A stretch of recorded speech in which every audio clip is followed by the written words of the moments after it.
En Happening, una columna para ver con los oídos.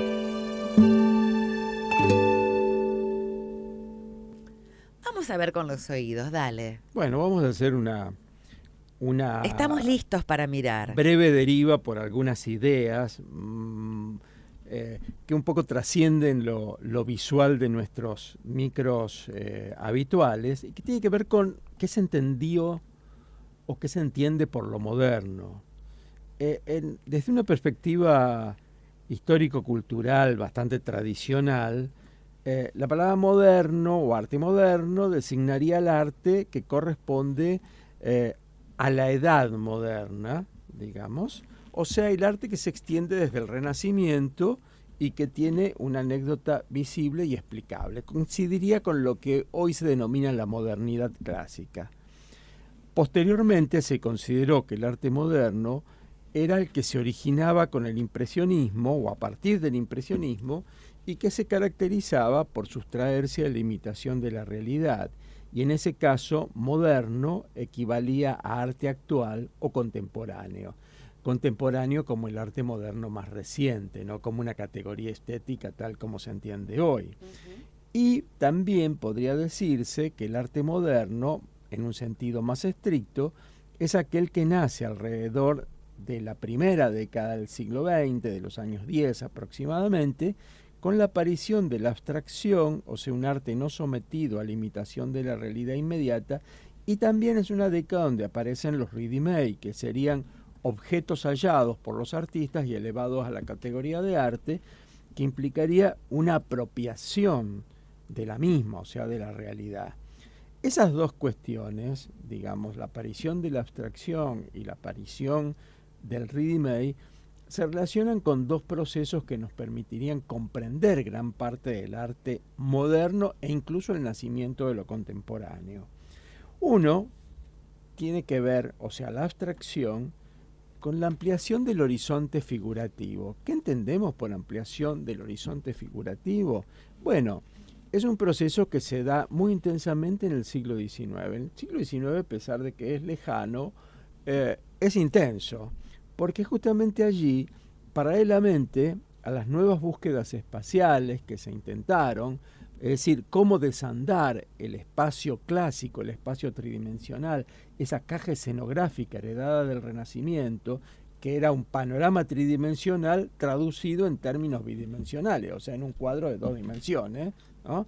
Eso que duró siglos, se trató de desandarlo en el siglo XIX, a través de diversas tendencias.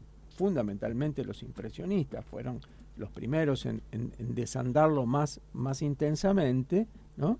Pero al mismo tiempo, el siglo XIX, paralelamente a esas nuevas búsquedas espaciales, lo que planteó fue una alteración importante de los valores jerárquicos de los temas y los géneros. Algo que es significativo. Por ejemplo, el neoclasicismo a comienzos del siglo XIX planteó como temática privilegiada lo político, lo histórico. Eran las temáticas legítimas. Claro. Legítimas de ser pintadas, las que merecían ser pintadas. La muerte de Sócrates, el juramento de los Horacios, es decir, todo ese tipo de grandes temas que venían de la antigüedad clásica. El romanticismo fue la tendencia que produjo la mayor apertura temática desde el Renacimiento, porque, digamos, se involucró con las literaturas europeas modernas, con los mundos imaginarios, con lo exótico, o sea que fue una ampliación de los escenarios Qué contraste, imaginarios. ¿no? Qué cambio. Cambios importantísimos allí, ¿no? Es decir, algo rotundo, ¿no? Buscar nuevos mundos fue prácticamente. Después los realistas, que se dedicaron a representar la realidad contemporánea, los temas banales, los temas cotidianos. Ahí lo que aparece es el realismo del tema, fundamentalmente. El impresionismo, lo que planteó después, fue una suerte de realidad de la visión más que del tema, porque lo que representaba era el acto de la percepción, el acto subjetivo de la percepción. Es decir, fijar las impresiones que el artista experimentaba frente a la naturaleza, donde los objetos no eran siempre de una manera inmutable, sino por el contrario, variaban en su forma, sus colores, las percepciones según las condiciones de la luz, de la atmósfera, las condiciones climáticas. O sea, una realidad de la visión. Los cubistas, a comienzos del siglo XX, plantean una realidad del conocimiento, es decir, muestran un mismo objeto desde distintos puntos de vista simultáneamente. O sea, son las 3 dimensiones más una cuarta, que sería la sumatoria de todas esas, ¿no? Entonces, lo que plantean sería la autonomía de la pintura, pero igual mantiene una relación con el mundo, ¿eh? Entonces sería una suerte de realidad del conocimiento. Y la abstracción es la realidad del arte, porque sería una forma de producción artística, que solamente remite a sí misma, porque trabaja con el punto, el plano, el color, el valor, los elementos propios de las artes plásticas. Entonces, ¿qué pasa ahí? Estas son grandes transformaciones que nos muestran el ensanchamiento del horizonte figurativo, el cambio de la imagen. Pero después hay otra cosa. Los ready-made, a diferencia de la abstracción, que aparecen más o menos paralelamente, que son objetos banales, elevados a la categoría de arte, lo que abren es un desplazamiento de la noción del arte como objeto, porque allí es el artista el que plantea su actitud, su posibilidad de elegir, su posibilidad de sancionar en materia estética qué es arte y qué no es arte. Y entonces escapan al visualismo de todas las otras tendencias, pues en última, el arte moderno era pintar un cuadro cubista o un cuadro expresionista. Acá es no pintar un cuadro, sino simplemente tomar un objeto de la realidad y elevarlo a la categoría de arte.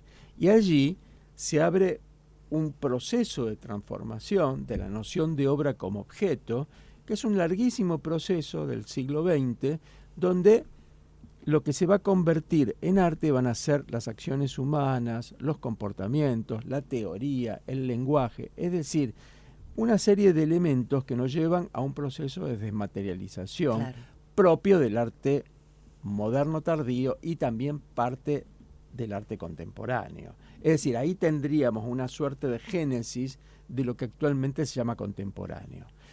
El arte y que sigue su camino. Y que sigue su camino. El arte tradicional lo que hizo fue, de algún modo, fijarse en el contenido, en el tema.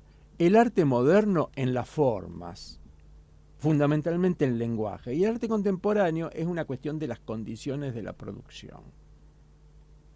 Y es distinto. Entonces ahí tenemos como un micro relevamiento de distintas formas de arte a través de la historia. Este micro también me lo voy a guardar, ¿puedo? Sí, podés guardarlo. Porque la verdad lo voy a dejar en el canal de YouTube de Happening, porque fue una clase magistral. No, a mí me da vergüenza decir estas cosas. Por favor.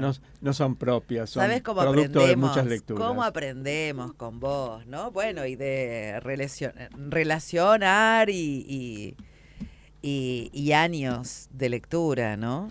La verdad. Bueno, me alegro que sea impresionante. Productivo. Gracias, Guillermo. Gracias a vos y un saludo para todos y todas. Guillermo Fantoni pasó por Happening. Sábado, ese día en el que todos descansan, menos vos. Hasta las 13 te acompañamos con Happening.